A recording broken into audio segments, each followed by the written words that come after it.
এয়া শীতৰ বতৰ আৰু শীতৰ বতৰ বুলিলেই মনলৈ আহে কমলা টেঙাৰ কথা। ৰ'দ কাচলিত বহি কমলা টেঙা খোৱাৰ জুতিয়েই সুকীয়া, তাতে আকৌ হ'ব লাগে দক্ষিণ কামৰূপৰ বকৰ কমলা। দক্ষিণ কামৰূপৰ বকৰ কমলাৰ আছে এক অনন্য সোৱাদ। বৰ্তমান এই বক এৰিয়াত আমাৰ কোনো সাৰ ব্যৱহাৰ নকৰে, ঔষধ পাতি এইটো ব্যৱহাৰ নকৰে। স্বাস্থ্যৰ কাৰণে আমাৰ কাৰণে বহুত ভাল।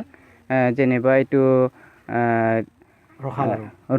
সেইবিলাক পিচি আছে আমাৰ ইয়াতে, কোনো ঔষধৰ কিবা নাই। এই কমলা বহুত সোৱাদ আছে। কিন্তু পৰিতাপৰ বিষয় এই যে কমলা এতিয়া বজাৰত দুষ্প্ৰাপ্য, কাৰণ বকৰ কমলাৰ উৎপাদন ক্ৰমাৎ হ্ৰাস পাই আহিছে। বকো আৰু ছয়গাঁও, আমৰেংকনা, কিনানগাঁও, ৰাজাপাৰা, উকিয়ামুখে ধৰি বিভিন্ন অঞ্চলত থকা প্ৰায় 1000 কমলা বাগান এতিয়া বিলুপ্তি হোৱাৰ পথত।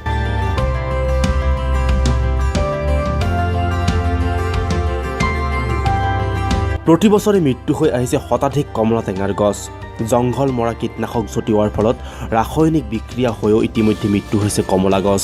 বক এৰিয়া অঞ্চলৰ কমলা ফল যি মিঠা আছিল কিন্তু নাইকিয়া হ'ল। বক বজাৰত এভেইলেবল কমলা ওলাইছিলে, এই বছৰত একেবাৰে কমলা নাইকিয়া হ'ল। কিহৰ কাৰণে নাইকিয়া হ'ল?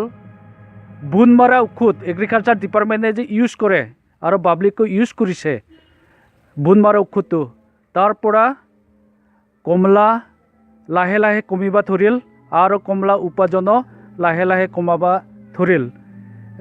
বুন মৰা ঔষধ দি পেলাই চব কমলা মৰি গ'ল আমাৰ কামৰূপত। ছয়গাঁৱত এই টেঙাজাতীয় সামগ্ৰী উৎকৰ্ষ সাধনৰ দৰে এটা বিভাগ থকাৰ পিছতো কমলা খেতিয়কসকলে আজিলৈকে নাপালে এটা ফুটা কৰিও, নাপালে আজিলৈকে কোনো বিজ্ঞানসন্মত প্ৰশিক্ষণ, যাৰ বাবে খেতিয়কসকলে অধিক উৎপাদনৰ পৰা বঞ্চিত হ'বলগীয়া হৈছে। ফলত কমলা টেঙাৰ দাম এতিয়া আকাশলংঘী। প্ৰতিটো কমলা বিক্ৰী হৈছে 10 টকাৰ পৰা 18 টকালৈ। ছয়গাঁও গোবৰ্ধনৰ পৰা অফিচ আছিল, এইটো আমি বৰ্তমান তাৰ পৰা কোনো মানুহ অহা নাই। এইটো আহি কিনে চালে আমি বেছি ভাল পালোহি।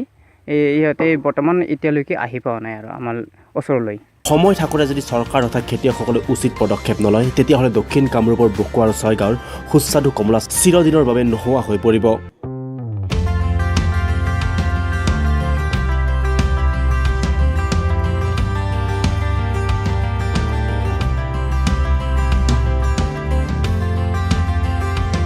আজিজুৰ ৰহমান চৌধুৰীৰ ৰিপৰ্ট, নিউজ 8 নৰ্থ ইষ্ট।